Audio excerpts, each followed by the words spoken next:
Oi, pessoal! Começando por aqui mais um podcast, seu Pod Mulheres, toda quarta-feira, às 20 horas, aqui no canal Juliana Rangel News, aqui no YouTube, tá bom? Já se inscreveu, ativou o sininho, então já aproveita para que você tenha acesso aí. Toda semana tem conteúdo especial aqui, novo e exclusivo para você, tá bom? Obrigada pela sua audiência. Hoje temos outra mulher aqui para a gente conversar. E é muita história, viu, gente? Eu acho que ela vai ficar mais de 2 horas aqui com a gente hoje, pra gente conseguir passar por toda a sua trajetória, né? Mas, ó, deixa eu fazer uma apresentação dela aqui, pra você entender de quem que eu tô falando, que veio aqui bater um papo com a gente. Tem 64 anos, 3 filhos, 5 netos, empresária aí, ó, há mais de 30 anos, região de Franca. Gente, o principal, né, que aí meu coração faz até assim, ó.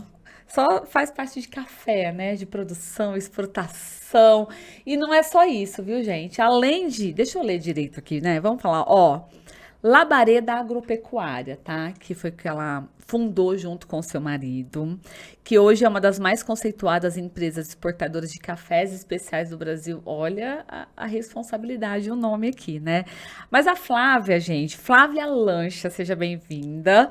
Vou terminar aqui o seu currículo. Terminar não, na verdade, mais um resuminho, porque tem bastante coisa, né, Flávia? Mas, ó, foi secretária de Desenvolvimento Econômico de Franca por 2 anos. Foi candidata a prefeita, né, passando aí para o segundo turno. Foi também candidata a deputada federal. Hoje é coordenadora do PSD. Também tem engajada em muitos projetos sociais. E o principal, produtora de café também, né? Seja bem-vinda. Obrigada, Juliana. É um prazer estar aqui, né? Uma honra, fiquei muito feliz. Eu falo que é muito bom ver esse lado da gente trazer o protagonismo feminino, que a gente precisa muito, né? Porque a mulher, ela conquistou muitos espaços, mas a gente ainda tem uma resistência muito grande, principalmente da Mas ala olha, masculina, né? e é o que a gente tava falando fora do ar, viu, gente?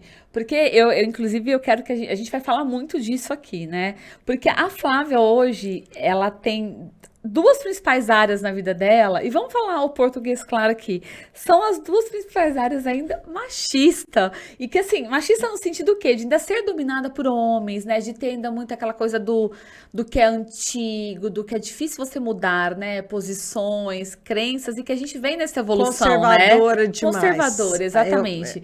Que é o agronegócio e também a política. Exatamente. E a nossa, eu acho que a região, o interior, É mais ele é ainda, muito né? mais conservador. É. São Paulo, quando capitais, mas vamos São Paulo por causa do nosso, que é nosso estado, já tem um outro olhar, já é muito mais aberto, né?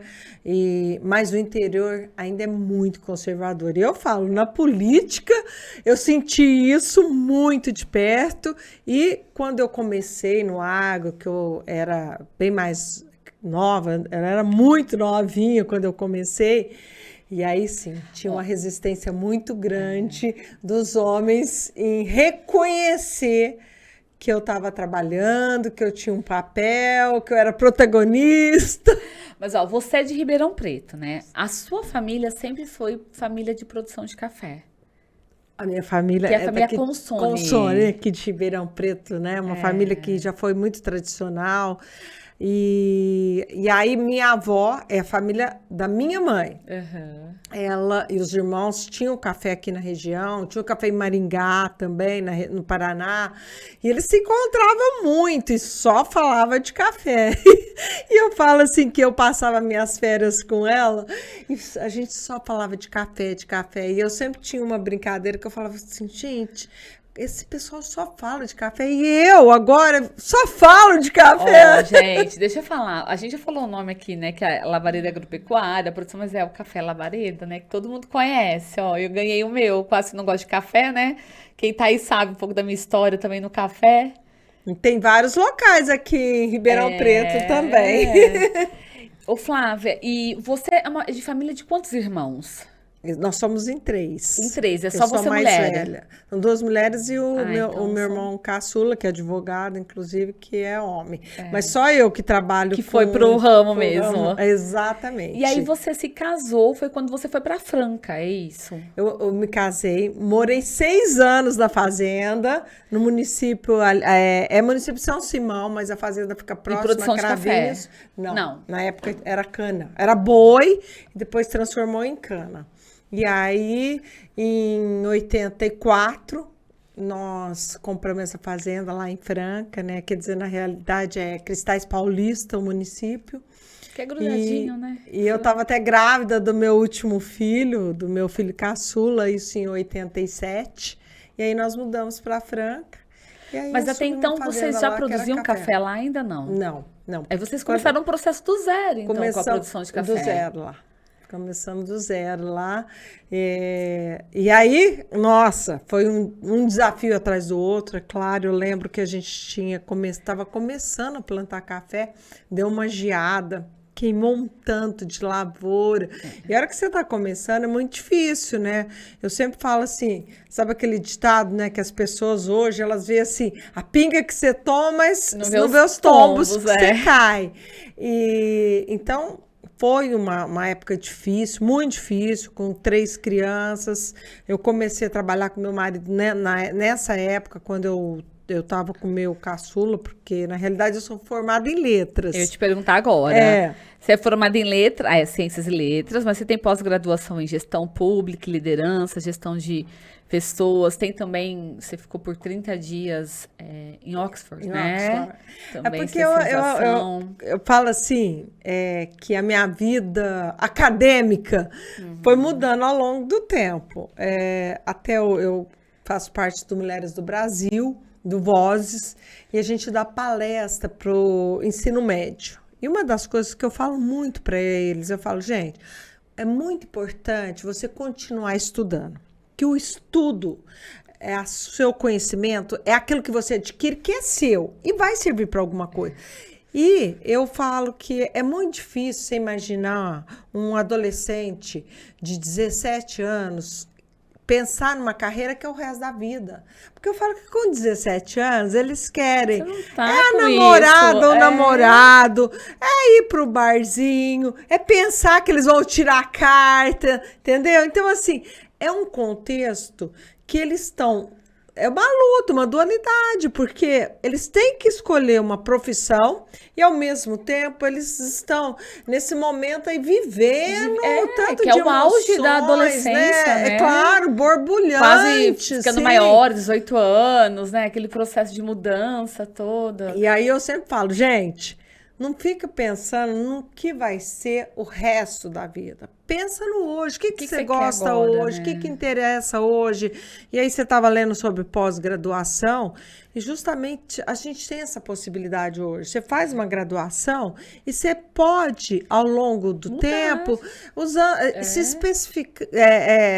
especializando em outras coisas. Mas você fez letras por quê? É aquela coisa do, vou ser professora, né? Porque era muito... Vou te contar a história real. A história real, meu pai era médico e eu tinha um sonho de ser médica.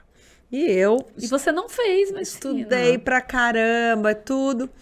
E aí, terceiro colegial, saí, na época era colegial, ensino médio, e prestei vestibular, não passei. E em Franca não tinha cursinho.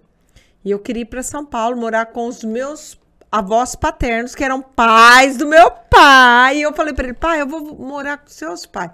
Não vai, filha minha não sai de casa e tal, aquela coisa. Foi aquela ducha de água fria, porque sabe aquela coisa que você sonha uma vida inteira? Eu sonhei a minha vida inteira que eu queria ser médica. E seu pai não deixou só por conta de você não deixou você morar fora. Não, porque... E mesmo com os avós. Então, ele achou que não ia dar certo, não sei o que e tal. Aí eu comecei a pesquisar alguma coisa que eu gostasse, né? Aí eu fui fazer ciências, fiz 2 anos de ciências, detestei. E nessa época eu fazia inglês no FISC. E eu me interessei muito, gostei muito e tudo. E aí eu falei, eu acho que eu vou gostar de fazer. Eu sempre gostei muito de estudar português, inglês, eu gosto muito. E aí eu resolvi fazer letras. Aí eu cheguei a dar aula Esse te perguntar, dei você aula chegou de a dar aula de inglês, inglês. dei aula de inglês, dei aula inclusive no próprio, na época era o FISC, que eu estudava e aí ela me deu, a diretora lá de Franca me deu a Dar aula oportunidade. E aí, só que eu, quando eu estava no último ano de letras, conheci meu marido. A gente namorou um ano, aquele amor, paixão à primeira vista, casamos. Tá e aí até fomos hoje, pra quantos anos de fazer. casamento? 41. É uma vida, né? É uma É uma vida. vida. Eu falo que 41 anos de casado não é uma coisa fácil. Não são 4 anos, são 41 Não. anos. Na realidade, eu acho que o estar junto, o casamento, né? Olha, qualquer convivência, ela não é fácil. Então, exige muita gente, exige resiliência, exige compreensão, né? Mas, ao longo do tempo, eu acho que tem um aprendizado muito grande, que é a questão de expectativa, né? O que eu aprendi na minha vida, que em qualquer coisa, quando a gente põe muita expectativa, a chance de frustração é muito maior. Então, quando você diminui a sua expectativa, começa a lidar com a realidade, que eu sempre falo, né, que o ideal não existe, existe o possível. E é assim. E são 41 anos. E aí, como é que foi essa questão de vocês decidirem partir para produção de café? Então, Porque a gente está falando disso há quantos anos já? Foi Hoje em vocês 84, na realidade. quase, que a gente- 30 anos praticamente, né? Que é quando vocês fundaram a Labareda Agropecuária. Vai fazer em 2024. O ano que vem faz 40 anos. Nossa, eu sou péssima em conta, então. É. Aquela do colo. Vai fazer 40 anos em julho de 2024. Quando a gente já decidiu ir para Franca, e lá já era uma região de cafés, aí nós começamos a pesquisar o que era café da região e tudo. E aí falamos, não, nós vamos plantar café. E plantamos, como eu conversando aqui com você antes, né? Contei um pouquinho que logo no começo a gente teve geada e tudo. Que não foi então, fácil, não né? foi fácil. Mas o café, eu falo que ele é apaixonante. Porque ao mesmo tempo que é a cultura que mais exige. Porque o ano inteiro você tem que estar dando manutenção. Então, você tem os ciclos todos que você passa, igual agora. Agora nós estamos na colheita, que é uma época, né, maravilhosa e tudo. Mas o ano inteiro você tem esse cuidado. Para ter uma boa colheita, É né? o que mais emprega. O café ainda mesmo com toda a tecnologia, ainda é o que mais emprega dentro do agronegócio. E hoje é a Fazenda Labareda. Labareda. E aí me fala outra coisa. Quando vocês começaram aí, há quase 40 anos, ainda era uma coisa daquilo. O café não tinha hoje essa gourmetização que existe, essa coisa de ter vários tipos diferentes, essa exportação, né? Que hoje é tão. Sempre teve, mas não era algo tão forte como é hoje, né? E a coisa o café, óbvio, sempre esteve presente na vida de todo mundo, mas eu acho que agora mais do que nunca, né? Mudou muita cultura nos últimos anos. Em 2001, nós começamos a ter contato com cafés especiais. E até falo que a região de Franca, que é Alta Mogiana, é a maior E produtora. vocês foram revolucionários, inclusive, né? Exatamente, a maior produtora de cafés do estado de São Paulo e a segunda do Brasil. A segunda região mais produtora de café do Brasil é a região da Alta Mogiana. E foi dentro da minha fazenda, em 2001, que a gente começou a trabalhar esses conceitos de cafés especiais. O que é o café especial? Porque até então não tinha, né? Não. Então foi mais ou menos 2001 que começou a se falar de algo mais selecionado, né? Exatamente isso, Juliana. Porque era muito... tudo era commodity. Então, você vendia o café tudo igual. Todo igual, mesmo não tinha preço. diferença de uma fazenda para outra. Ninguém olhava para esse diferencial. Sempre teve, claro, porque vamos fazer um paralelo com o vinho. é o que a gente fala, o terroir. Então, tem regiões do Brasil, que é a Alta Mogiana, o Cerrado Mineiro, o sul de Minas, eles são próprios para cafés especiais. É o café arábica. E por quê? Por causa do solo, do clima, altitude. O café a altitude influencia muito, né, na qualidade. Então, Alta Mogiana, Franca e as cidades vizinhas ali já tinha toda Até pela essa parte, característica. né, de ser essas regiões mais altas, ou você ter essa qualidade aí na questão da produção por conta do clima, né, da forma, né, que é hoje a região ali, né? Isso já facilita, assim, ajuda, vamos dizer, É né? claro, só que o que é que nós descobrimos ao longo do tempo? Que aonde que é que dá os problemas e aonde é que você consegue fazer o cafés especiais? Depois que você colhe. A partir que o café vai para o terreiro de café, é que dá os problemas. O café, por exemplo, se chover, um café que está no terreiro, ele fermenta, aí ele já perde a qualidade. E Aí ele fica um café comum. E Não perde, por exemplo, não perde a produção, mas ele fica um café comum. O aroma, o sabor muda completamente, né? E é interessante, que é outro aprendizado, né? Porque às vezes a gente pensa assim, então vamos pôr um café bom lá para ver se melhora. Ao contrário, ele vai estragar um café ruim, né? Antigamente o pessoal fazia, que a gente chama de leira, mas era aquele, punha aquela no terreiro, ele esparramado alto. É outra coisa que a gente aprendeu, tem que ser baixo para ele secar uniforme. Mas sabe? então, assim, quando a gente fala de café especial, o clima ou a forma como tem o cuidado com o plantio não influencia em classificação dele ser especial? É mais na colheita mesmo? Não, o clima é que o que acontece é o seguinte, igual eu falei, a região, a altitude, clima, o tipo de terra, isso é o primeiro ponto. Então, essas regiões que eu falei para você, já tem isso. Agora, o que vai fazer com que o café seja especial mesmo, tudo, é esses cuidados pós-colheita, que que você vai conseguir extrair o melhor. E aí, claro, começa na própria colheita, porque o que a gente aprende? O café, quando ele tá aquele grão vermelho mesmo, é onde ele tem mais doçura.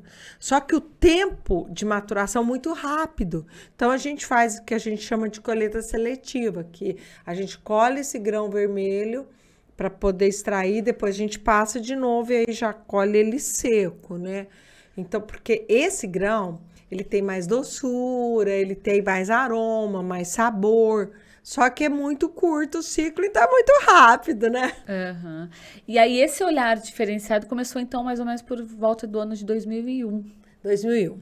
Que vocês começaram a ver essa possibilidade de ter mais essa questão de um café especial, fazer essa diferença e também já enxergando um novo mercado, né? Exatamente. Que já estava vindo aí pela frente. Exatamente. E aí a gente começou a olhar isso e começamos assim, unir alguns fazendeiros ali, cafeicultores da região.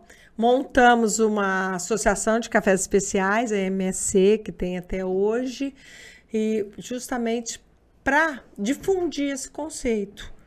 E conseguimos, depois, em 2007, a identificação geográfica, né, a IG da nossa região, quer dizer, Franca a região da Alta Mogiana, é considerada região de cafés arábicas especiais e tudo, né? Então, foi um trabalho que foi desenvolvendo. E hoje eu falo assim que eu fico muito feliz quando eu vejo assim, o quanto o mundo olha para a região como uma região de cafés especiais. Vocês abriram, né, Flávia, assim... Vocês começaram do zero ali e foram ampliando, crescendo, ganhando espaço, ampliando o mercado. Inclusive a questão da exportação, né? Que igual você comentou aqui, que vocês foram a primeira fazenda a ter a certificação de exportação, né? E aí, explicando melhor para quem está em casa, que na verdade antes era assim, já exportava, mas era algo que ia tudo junto para uma empresa exportadora, não era vocês exportando direto, né? Igual você comentou, hoje vocês estão em 13 países. Em todos os continentes. E algo que é direto de vocês. Você teve que aprender a lidar e a fazer essa exportação. Você sabe que foi essa história. E aqui é um lugar que a gente está falando de mulheres, né? Então é muito interessante. Por quê? Eu comecei a olhar para a questão da certificação. Certificação ela é internacional, são normas que você segue e que atestam que a gente cuida dos nossos colaboradores, do meio ambiente e tudo. Então, e eu fui a primeira do estado de São Paulo a ser certificada. E quando eu fiz Você sempre teve esse olhar. É mulher, não é? Não é? Eu ia falar, não é esse cuidado? Eu tenho certeza. Mas é uma verdade, a mulher tem esse olhar do cuidado, do detalhe, né, do diferencial. E aí, em 2006, um pessoal veio me procurar se a gente queria exportar cafés e tudo. E aí meu marido falou assim, é o seguinte, se você quiser, você que vai tomar conta. Porque eu não vou me envolver e tudo. Eu falei, então eu vou. E foi assim, um desafio enorme. Por quê? É outro tipo de relacionamento. Porque você está exportando para outros países. Então, você tem que aprender. Baseado o quê? Na Bolsa de Nova York. Então, o preço é o preço da Bolsa de Nova York. Muda tudo, né? Dólar, diferencial. Aí você tem FOB, onboard, são termos, né, que eu aprendi. E você aprendeu como? Perguntando. Tipo assim, fuçando, indo atrás, entendendo do mercado. Bem assim, você sabe que foi muito interessante, porque a gente fez uma parceria com uma empresa, inclusive é o seguinte, eles são ali de Patos de Minas e Santos. E aí eu comecei a negociar através deles e eu ficava assim, não, mas me explica. Não, mas espera aí, eu não entendi muito bem. Não, mas por que é assim? Mas por quê? Não tinha onde estudar, porque, como eu disse, eu acredito, né, que o estudo, o conhecimento, né, a gente vai adquirindo de alguma forma. Como a gente não tinha algo formal, eu fui no informal mesmo. Vamos falar português, você tinha que se juntar ali, grudar e quem sabia. E dali tirando o máximo para você aprender e fazer a sua exportação, né? Exatamente, foi assim. Mas foi muito gratificante. Eu lembro que a primeira exportação nossa foi para o Japão. 4.000 sacas de cafés, eu nunca esqueci, porque me marcou demais. E aí a gente começou, Europa, né, a abrir mercado. Flávia, e você sempre teve esse perfil de liderança? Por exemplo, você sempre foi essa mulher, assim, de chegar, de se posicionar, de falar? Porque, assim, são tipos e tipos de mulheres. Tem aquela que é mais tímida, né? Às vezes não tem esse dom, por exemplo, da comunicação, de se posicionar, de chamar a atenção. Na verdade, de fazer com que as pessoas prestem atenção no jeito mesmo, né? E você é assim, você já chegando, já sente, já conversa. Você sempre foi assim ou não? Isso foi um processo que foi vindo na sua vida? Eu acredito que a gente nasce com algum talento, um jeito de ser. Então, eu diria que eu já sempre tive isso, tanto é que eu fui oradora de todas as minhas turmas e tudo. Desde a época dos estudos. Desde não adianta, fui né? só que a gente vai, claro, você vai melhorando ao longo dos anos, em todos os sentidos, né? O próprio falar no microfone, participar, igual a gente está participando aqui, quando você começa, com muita dificuldade. Por quê? Eu acho que assim, o que limita um pouco é sempre o medo da exposição. que o outro vai pensar de mim, quanto que ele vai me julgar. E quando a gente consegue, e isso é a maturidade que te dá, falar, não, eu sou assim, e as pessoas vão me conhecer desse jeito. Aí você melhora, porque aí você fica mais tranquila, mais leve, mais... O tempo e a maturidade ajudaram muito, viu, Mas Juliana? quando que você começou a ter essa visibilidade maior e essa postura? Porque você começou lá a produção de café, mas então uma produtora ali, mas depois você começou a abrir esse mercado e ter voz. Essa é quando a própria questão da exportação, de ser uma mulher ali do interior, sabe? Mas você sabe, foi muito bacana, porque os homens, principalmente aqueles que eu lidava muito, das empresas lá de Santos e tudo, eles me respeitaram sempre. E eu acredito que você é muito a ver com essa história do jeito de ser, né? Dessa questão de você ir mostrando o que você acredita, como Seu você acredita, seu posicionamento, né? posicionamento. Eu brinco que eu não sou uma pessoa do embate, eu sou pessoa do fazer. Embate não é. Então, assim, eu sempre conquistei meu espaço muito no convencimento. Que é muito meu jeito de ser. Quando eu acredito numa coisa, eu vou... Você vai defender aquilo e vai passar para as pessoas. Mas, para falar a verdade, eu acho que a grande mudança foi a entrada na política. Indiscutivelmente, porque é onde você se expõe, é onde você tem que participar de entrevistas, de debates, de conversas, tem vários eventos que você tem que estar falando para o público. Então, isso me desenvolveu muito. Outra coisa, eu sempre dei muita palestra. Eu adoro dar palestra, eu brinco. E você fala para um público também. Então, e palestra sobre o quê? Todos os temas. Eu tenho dado muita palestra justamente sobre cafés. Café é uma das vertentes, né, principais. Você fala mais o quê? Do mercado, né? É interessante porque cada vez que eu recebo um convite, ela tem uma linha, né? Então, é sobre mercado, é sobre a mulher. A maior parte das vezes é contar a minha experiência de mulher na cafeicultura. Como é que foi isso? O que aconteceu? Como que aconteceu, né? Porque eu falo que no agro, a mulher sempre esteve muito próxima do homem, mas não como protagonista. E é uma diferença na política. Porque a política é o seguinte, o marido entra e a mulher fica lá fazendo outras as coisas dela. Então, é distante. Talvez por isso a resistência em ter mulheres na política é muito maior.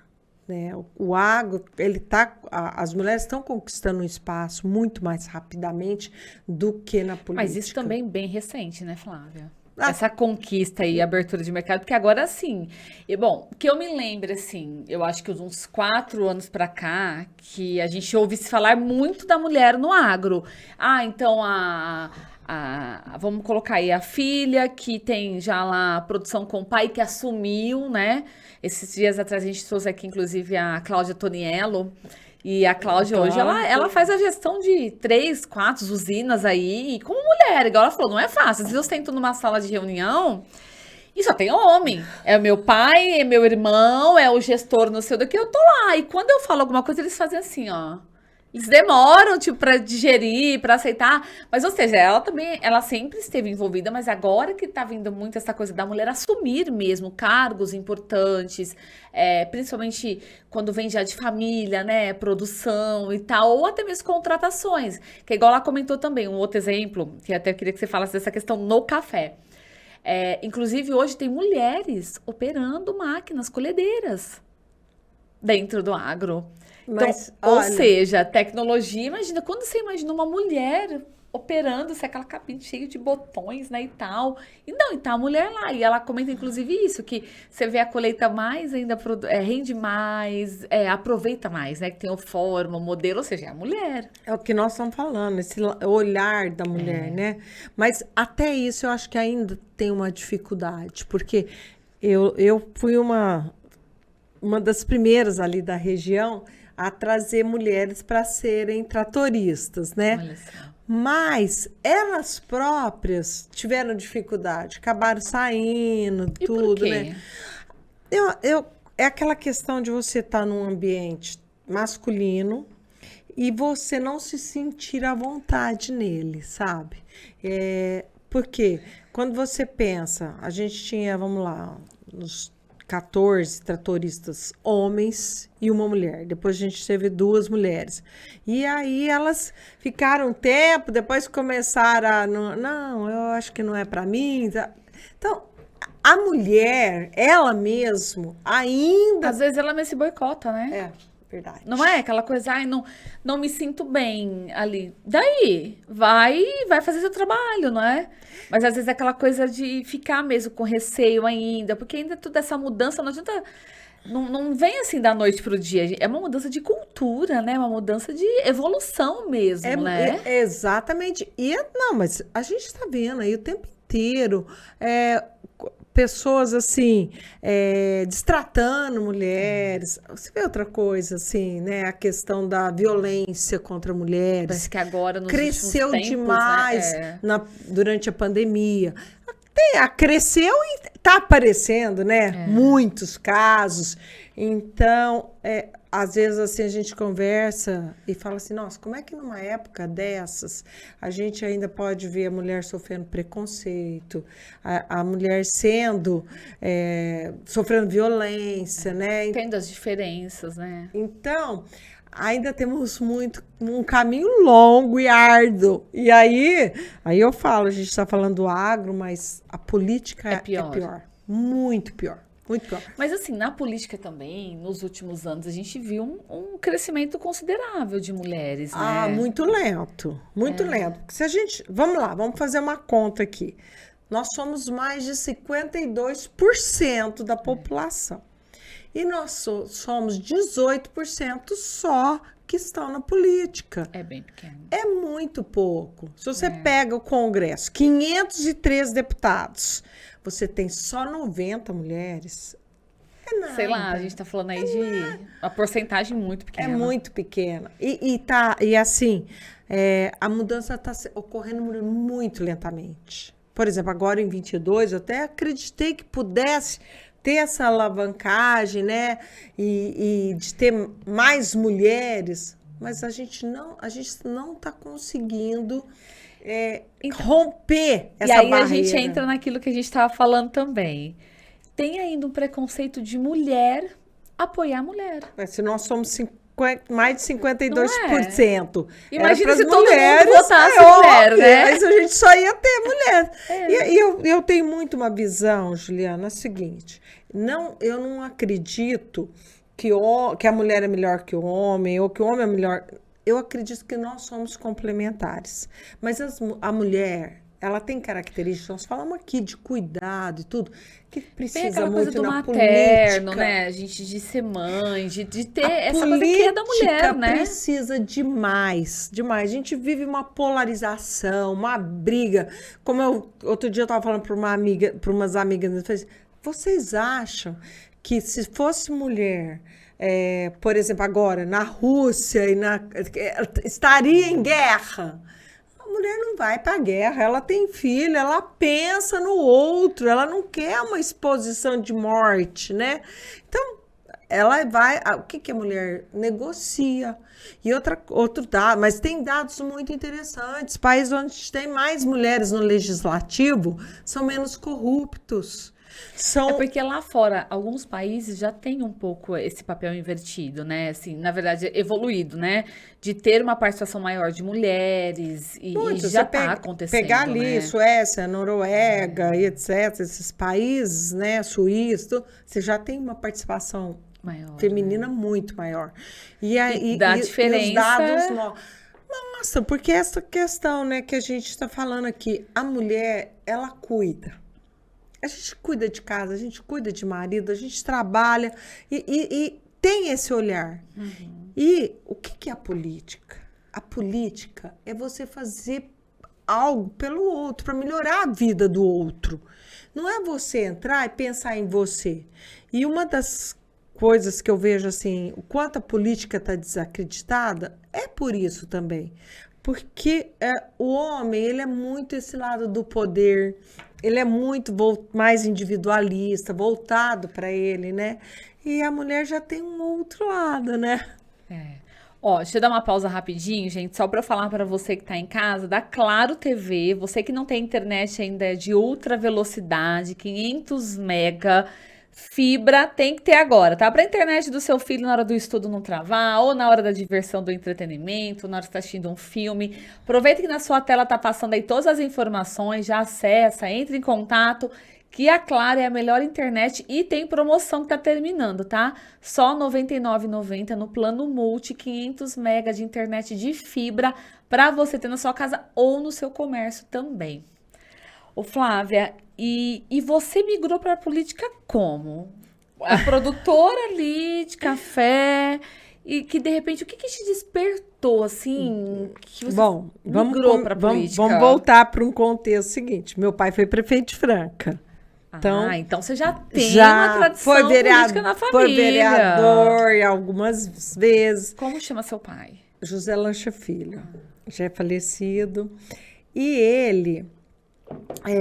então, eu sempre convivi muito com político e eu sempre fui convidada a entrar para a política, mas igual você disse, o meu lado de empresária, de fazenda, cafeicultura, sempre. Eu nunca imaginei, para falar a verdade, que eu fosse entrar na política. Até porque também você tem que ter um certo cuidado, né? Tipo assim, de ao mesmo tempo você empresária, produtora e política também, para não ter aí, às vezes... um influenciar o outro, às vezes até negativamente, né? Porque... Sim, claro. Mas o que me fez entrar para a política foram algumas questões. Primeiro, eu sempre tive projeto social, minha vida inteira. E o meio da gente ajudar mais pessoas é através da política. Outra coisa, que eu tenho muito claro isso, e eu falo muito para as pessoas, não existe espaço vazio. Então, se as pessoas bem intencionadas não ocupam, os oportunistas vão ocupar. E é difícil. Eu sei que tem esse preconceito da política, coisas de pessoas ruins, a política é de aproveitadores, mas estão porque a gente deixa. A gente não ocupa o espaço e a gente não vota. E a gente tem, isso que eu ia falar, a gente tem aquela mania de reclamar, mas também a gente não faz algo para mudar, não é? Não se envolve. Tipo, você vai e reclama, às vezes você chega na urna, você faz a mesma coisa errada de novo, ou então tá caindo o mundo lá em Brasília, você tá assistindo Big Brother, tipo assim, você não quer nem saber. E não tenta pensar algo que você possa agir para melhorar aquela situação, né? Fazer tua parte, Eu falo muito uma coisa, Juliana. A política, ela está na nossa vida o tempo todo. Por exemplo, independente da sua posição social, né, da sua classe, o asfalto que você anda, você depende. A água que você bebe, o esgoto, tudo você depende de política. E quanto menos favorecida é a população, mais ela depende. Porque ela depende da saúde, ela depende da educação, ela depende de segurança. Tudo você depende da política. Só que as pessoas não se envolvem com a política. Esse é o grande problema. Você não pensa em quem que você vai votar. Você não acompanha essa pessoa. Você pensa bem, o vereador, vamos dizer que é o mais próximo, que é quem te representa primeiro, é o vereador. As pessoas nem lembram quem votou. Eu falei isso agora. Passou um tempo, você fala, quem que eu votei mesmo na eleição passada? Em vez da pessoa acompanhar, o que ele tá fazendo? Deixa eu olhar para ele. Cobrar, né? Olha, você não prometeu lá na campanha que ia ser feito isso. Cadê aquele projeto? Eu votei em você porque eu vi que você tinha projetos assim, para melhorar aí a questão disso na cidade, regiões, num conjunto, né? Comunidade. Então, e aí, infelizmente, mas foi tudo isso que me levou para a política. Então, seu pai, né, que já tinha essa trajetória, esse nome na política, então você cresceu também no meio da política. Café e política. Café com política. Café com E política. aí, o primeiro envolvimento seu foi quando você assumiu a Secretaria de Desenvolvimento Econômico? Antes de eu assumir a Secretaria de Que foi Desenvolvimento, 2017, foi né? 2017. Eu fui convidada a ser candidata a prefeita de Franca em Ah, então, a 2016. prefeitura foi... Não, você saiu agora, foi a última, né? 2022. Bom, Vamos lá, A vamos lá. traje- Vamos no Uma trajetória. 2016, eu fui candidata a prefeito, mas eu fui num contexto meio que assim, de última hora, que eu te falo que eu nem considero a campanha, porque foi muito assim, mas foi meu despertar, tá? Pra você entender melhor, conhecer como era o cenário. E aí eu fui convidada a ser secretária de desenvolvimento, e aí foi minha decisão. Eu falo que a minha decisão política foi quando eu aceitei o convite para ser secretária de desenvolvimento, porque aí eu saí da gestão da Labareda para assumir a Secretaria de Desenvolvimento. E para te falar a verdade, eu adorei ser secretária de Desenvolvimento. Eu fiz uma transformação em Franca, criei uma feira de cafés especiais. Eu ia te falar isso, e que tem tudo a ver com o que você já fazia com a sua própria empresa, com a própria... Você imagina uma cidade de... Porque como é que funciona essa questão do café ali? Eu vou te explicar um pouquinho. Franca sempre foi conhecida como a capital do calçado. Porém, hoje, o café é muito mais forte do que o calçado. O que acontece? As fazendas de café, elas não ficam no município de Franca, elas ficam no município de Cristais, Ribeirão Corrente, Patrocínio, que estão no entorno. Porém, toda a cadeia do café está em Franca. Você tem todas as revendas de tratores, todas as revendas de caminhão, você tem duas cooperativas, emprego, né? você tem serviço, você Que é tudo. toda a cadeia. Então, é interligado. E eu pensava assim, mas como que uma região tão forte em café e a gente não tem uma feira de café? E aí eu criei uma feira de cafés, quando eu fui secretária, foi um café, e bombou. Franca fez algo que nunca acontecia, lotou todos os hotéis, restaurantes. Não, e o povo brincava comigo. Falava, não dá para fazer uma a cada 3 meses, não. Pra movimentar uma dessas, para mais. movimentar mais economia, claro, movimenta demais a economia. Criei Franca tem confecções, poucas pessoas sabem, hoje ainda fala-se um pouco mais, que foi a migração do calçado, conforme o calçado entrou em crise, porque as pessoas costuram sapato, né? Então elas migraram para confecções com lingerie. Franca tem. Eu conheço lá. Tem. Moda fitness também. Tem né? moda fitness, exatamente.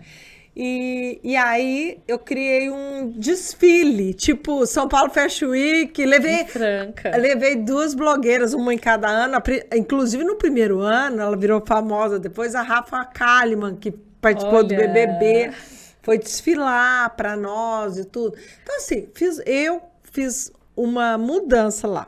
E aí, é claro... Né? Mais uma vez a gente se encontra na questão do impasse da mulher, etc. O prefeito começou a ficar enciumado. Eu sei que fiquei 2 anos e acabei saindo.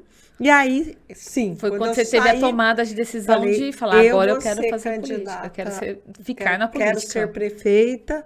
Fui para o segundo turno em primeiro lugar. E aí foi na última eleição. E esbarramos, eu falo assim, com a questão ainda muito forte do conservadorismo. Franca é extremamente conservadora e acabou que, segundo turno, migrou mais os votos de todos os conservadores para o meu adversário, que é o prefeito hoje de Franca. Então, foi essa trajetória. Ô, Flávia, e como que é para você... hoje estar tanto na parte de empresária, produção do café e também na política em questão de pressão? Para você sendo mulher. Hoje eu te falo meu feeling, claro, meu sentimento. A pressão na política é muito maior, muito mais difícil. A resistência é muito maior. Por exemplo, você para chegar e negociar uma exportação de café, sendo mulher, uma coisa. Agora, você ser candidata, ter uma representação, ter voz ali, é outra. Completamente diferente. Eu vejo, assim, na cafeicultura, o tanto que as pessoas me respeitam. Hoje, inclusive, eu sou diretora da Associação de Cafés Especiais, né? Diretora institucional. Então,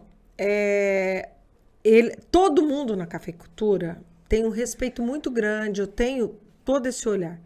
E na política ainda tem muita resistência. Nossa, Mas, por muito exemplo, o que difícil. você já passou de situação que você se lembra, assim, e Na que política? como mulher? Ai, primeira coisa que eu falo assim, o quanto a gente como mulher tem que provar dobrado a competência. O quanto as pessoas te questionam a sua capacidade. Tipo assim, será que é isso mesmo que Eu ela tá falando? Será que vai fazer isso aqui mesmo? Não, e uma coisa assim que para mim me marcou demais era as pessoas perguntarem para mim: mas será que você vai ser capaz de ser gestora de uma cidade igual Franca, do tamanho de Franca? E é interessante porque, por exemplo, meu preparo, eu estudei, igual a gente falou, eu fiz cursos em São Paulo, eu fui para a Inglaterra, para Oxford, na melhor escola de governo do mundo. E eu me preparei muito para ser prefeita. E em contrapartida, tem outros lá que, nossa, mal, não quer, vamos lá, preconceitos à parte, mas mal sabem falar. E por que a mulher é questionada? Por que a mulher tem que ficar provando o tempo inteiro que você pode, que você é competente? E o que é pior, que a gente até tocou aqui, a própria mulher. Não ter o apoio, né? Não se apoiarem, né? Por que você acha que acontece isso?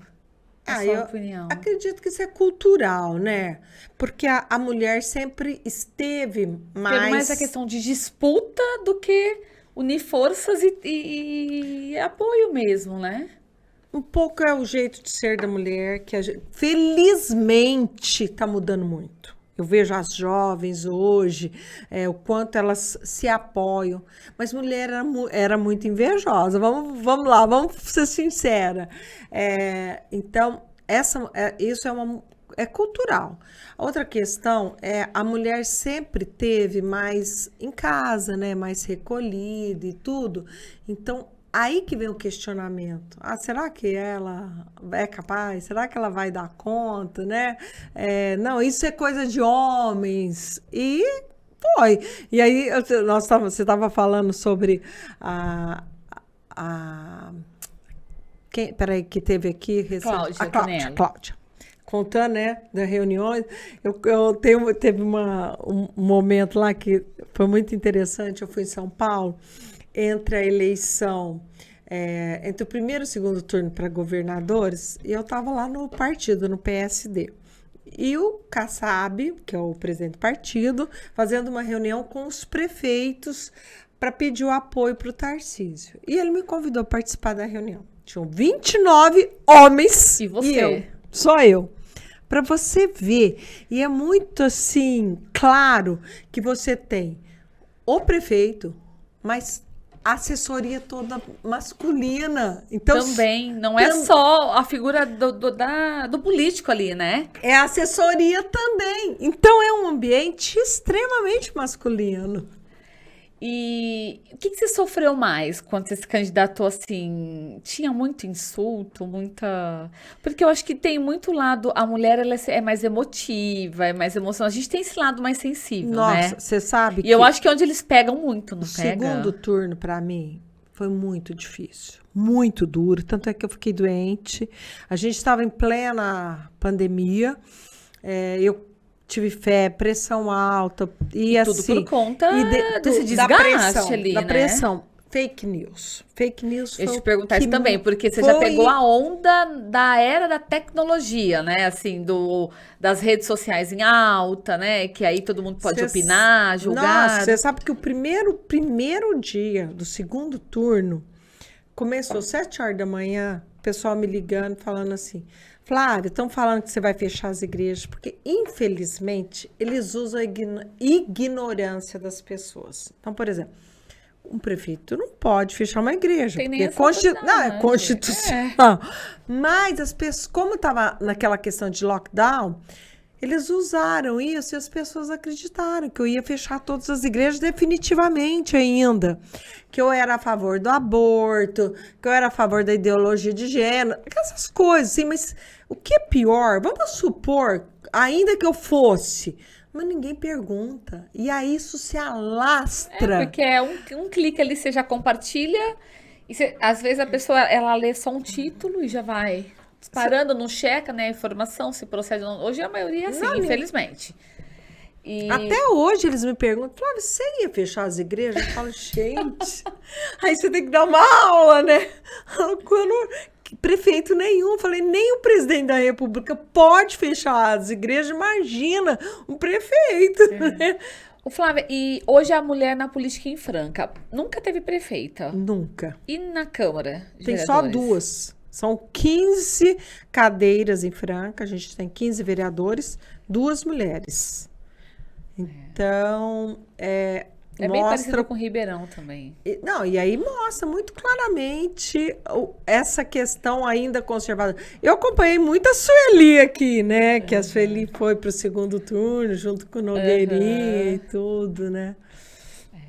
Teve a Cris Bezerra também, em Ribeirão. Bom, mas enfim. E é difícil, né? Porque, assim, as pessoas sempre comparam pelo lado negativo, né? Porque aí você pega a Dilma, por exemplo. Aí Pegam todo o lado pior dela lá, os memes, né? E Isso, aí aquilo. eles já acham. E eu falei esse dia, eu falei, gente, é engraçado isso, porque agora acabou de ser caçada a prefeita de Cristais Paulista, que é ali perto. Se é um homem, não tem um alarde tanto. Que Se é uma mulher, parece que triplica, né? E aí agora vai ficar muito mais difícil para as mulheres. Gente, olha a história, olha o quanto de homens presos, corruptos aí. Então agora uma mulher comete um erro, aí todas as mulheres vão fazer igual. Então é muito difícil. Pro homem também. Então, se o homem cometeu, então todos os homens vão fazer também.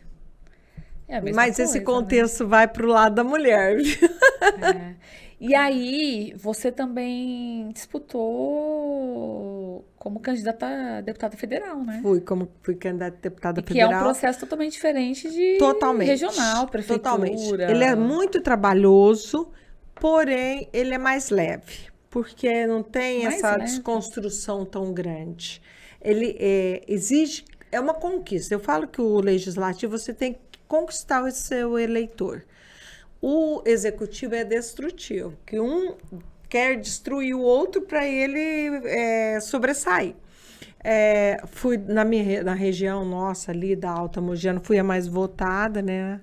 Mas não deu para chegar, porque a polarização que a gente viveu nessas eleições, ela acabou influenciando demais. Se você não tivesse, que era o meu caso, no PSD, então eu não estava nem do lado nem Lula, nem Bolsonaro. Então, essa questão de você não... De não ter o lado para você seguir. Fez muita diferença. E é incrível, a região de Franca, nós temos 740 mil pessoas, 550 mil eleitores, daria para eleger no mínimo 3, e há mais de 14 anos que a gente não tem um deputado federal. Faz um bom tempo que a gente até estava comentando que o último foi o doutor Ubiali, né? Foi.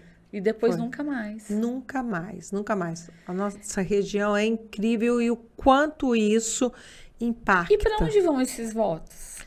Eles... Forasteiros? Primeiro... Que vêm, que não conhecem nada e levam os votos. A maior parte, esse ano, então, foi maior. Por exemplo, Franca, vamos lá. Eu fui a mais votada em Franca, a segunda mais votada foi a Carla Zambelli. Que nunca mais vai olhar para Franca, nunca mais vai lá na região saber o que está acontecendo. Nunca mais mesmo. Quer dizer, nunca não, nada de certo lá quando chegar em 2026, ela vai voltar, né? Mas, então esse foi um fator. Outro fator, saíram 17 candidatos em Franca. Dividiu muito voto. É 1.000 de um, 2.000 outro. Faz a diferença ali. Acaba fazendo a diferença. E é uma judiação. Eu fui muito a Brasília, né, nesse período. E é incrível, porque eles perguntam, a primeira pergunta faz, quem é o deputado da sua região? Você fala, não tem. Aí eles falam, é muito mais difícil conseguir as coisas. E as pessoas, voltando, que nós estamos falando, as pessoas não têm esse contexto. Quanto isso faria diferença para a vida delas mesmo, porque você vai trazer investimento para a sua cidade. Olhar para a sua região mesmo. Claro, né? Protagonismo e tudo. E com isso a gente vem perdendo anos e anos, assim, que a nossa região perdeu mesmo esse olhar, esse protagonismo. E como é que você segue na política agora? A gente tem uma eleição ano que vem municipal. Juliana. E depois nós temos, Olha, assim, uma coisa que eu falo muito claramente. Sair da política eu não vou. Eu tenho atuado de várias formas. Eu tenho um instituto hoje que dá cursos gratuitos para a população de capacitação. Mas eu criei um curso de formação política. Hoje eu assumi no Mulheres do Brasil Políticas Públicas, sou a liderança lá do Políticas Públicas. Como é você com a Luísa? Ótimo! Porque a Luísa também é de Franca, né? Estão as duas em casa ali. Não, nos damos muito bem. Admiro muito o trabalho dela. Ela é uma também que acho que o pessoal já pediu muito para ela entrar na política. Já pediu, né? ela decididamente não vai. Ela decidiu. No meu caso é diferente, né? Eu decidi estar na política, vou continuar. Como candidata? Para te falar a verdade, não sei. Ainda não sei.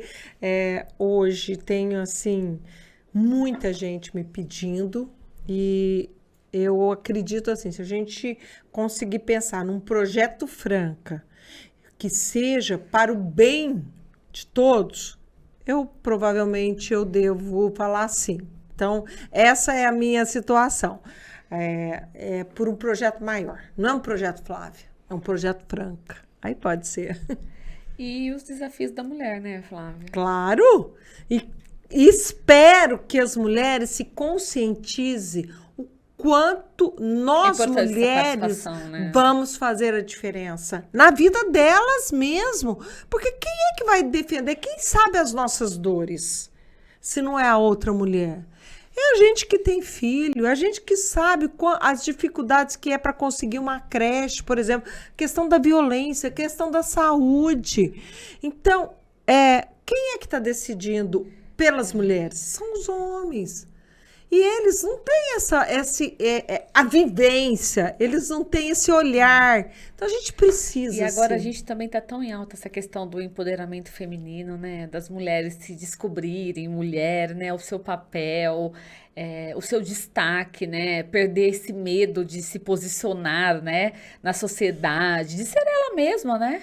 Eu vejo isso muito nas meninas, né? Nas mais jovens. A nova geração. A nova geração, o quanto elas estão conseguindo né, ter esse olhar.